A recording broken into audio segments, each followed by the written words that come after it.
हरिओम तत्सत मित्रों। पतंजलि योग सूत्र। अब योग का अनुशासन। अब योग का अनुशासन, इसका अर्थ यह होता है कि कुछ घटना पहले घट गई है, अतः भगवान पतंजलि कहते हैं अब योग का अनुशासन। मित्रों, इस संसार के अंदर परम तत्व परमात्मा को जानने के लिए तीन दिशाएं हैं।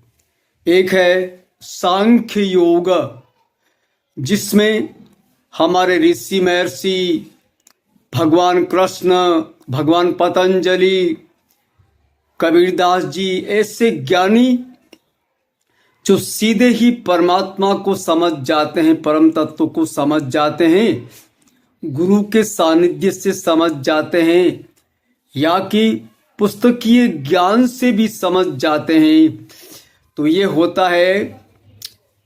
होता सांख्य योग। फिर वो कह सकता है व्यक्ति अहम ब्रह्मास्मि, मैं ही हूं ब्रह्म। ये हुई मित्रों पहली दिशा। और दूसरी दिशा है सज्जनों भक्ति। भक्ति के अंदर परमात्मा को स्थापित करता है भक्त अपने मन से कि यह है मेरी परमात्मा। मीरा कृष्ण को स्थापित करती है, और कोई ईसा मसीह को स्थापित करते हैं, कोई परमात्मा को स्थापित करते हैं।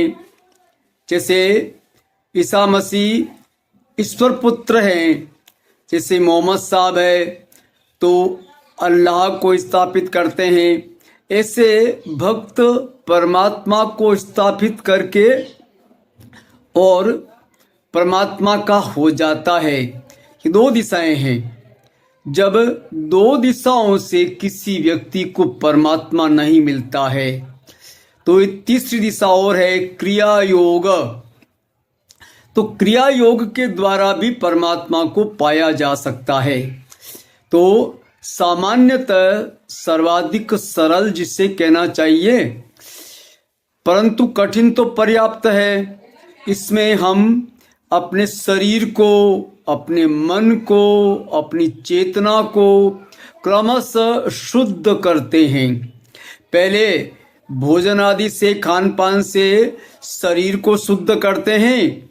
जब हमारा शरीर शुद्ध हो जाता है, विवेकपूर्ण हो जाता है, पवित्र हो जाता है भोजन आदि खान पान से, उसके पश्चात हम अपने मन को शुद्ध करते हैं। जब हमारा मन शुद्ध हो जाता है, शरीर और मन शुद्ध होने के पश्चात हम लगभग चेतना तक पहुंच जाते हैं। सज्जनों, इसके बावजूद भी जरूरी नहीं है कि हम उस चेतना को हम परमात्मा हो गए होते हैं। हमारे बाहर की जो कंडीशन होती है, वह कंडीशन अवस्था मतलब आदतों के कारण से मनुष्य परमात्मा तब तक भी नहीं होता है।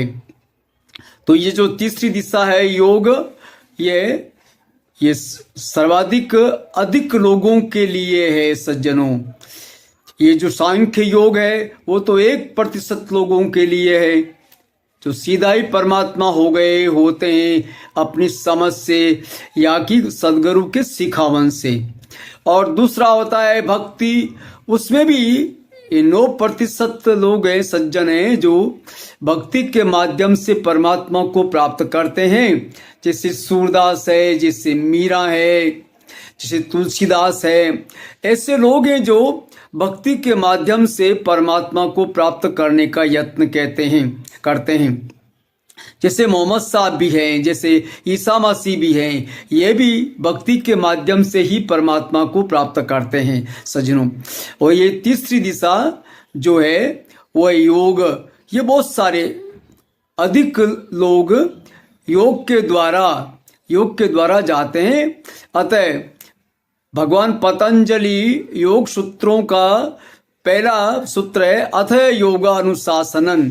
अब योग का अनुशासन अर्थात सांख्य योग से तथा भक्ति योग से हम परमात्मा को मैं परमात्मा को प्राप्त नहीं कर सका था, अब मैं यत्न करूंगा कि योग से, क्रिया योग से परमात्मा को प्राप्त करूं।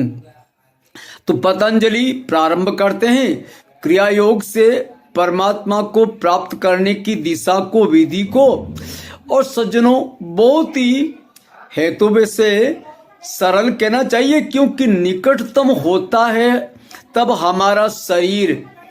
जब अहम ब्रह्मास्मि कहते होते हैं कोई ऋषि महर्षि, कोई कृष्ण जैसे व्यक्ति, तब तो वो सीधे ही परमात्मा हो जाते हैं। चेतना से ही बोलते हैं, शून्य हो गए होते हैं। ना उनके पास, ना उनका तन होता है, ना उनका मन होता है। ये होता है अहम ब्रह्मास्मि की भाव दशा।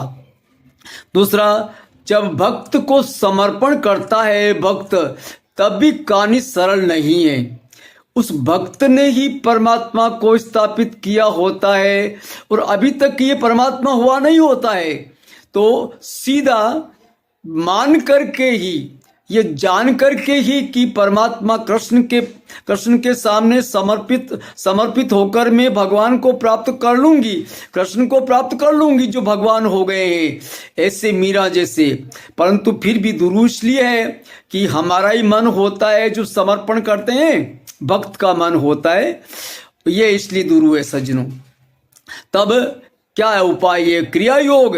हाँ, यहाँ पर तो भगवान पतंजलि कहते हैं अभी अपन शरीर को ठीक करेंगे तो शुद्ध खान पान है, शुद्ध विचार है, शुद्ध व्यवहार है। ऐसे करते करते हम अपने शरीर को शुद्ध करेंगे और शरीर को शुद्ध करने के पश्चात क्रमशः एकदम आगे आगे करके चलेंगे। तो ये भगवान पतंजलि की जो देशना है क्रिया योग की, निवेदन करना चाहता हूं, हम भी इस क्रिया योग से परम तत्व को प्राप्त करने का यत्न करेंगे। क्रमशः एक एक चीज पे चलेंगे सज्जनों, और भगवान तक पहुंचने का हम यत्न करेंगे। हम सज्जनों देखें क्या होता है, खूब चलेंगे अपन, हम यत्न करेंगे तो हो सकता है परमात्मा को प्राप्त हो जाएं। परमात्मा करे हम क्रिया योग से, भगवान पतंजलि के योग सूत्रों से परमात्मा को प्राप्त कर सकें। ऐसा मैं भी, अपन सब यत्न भी करेंगे और परमात्मा के सामने समर्पण भी करेंगे। ये दोनों काम होंगे तब हमारा ये काम सरल होगा। हम क्रमशः नित्य नित्य ये कर्म करेंगे सज्जनों। जय हिंद, जय भारत।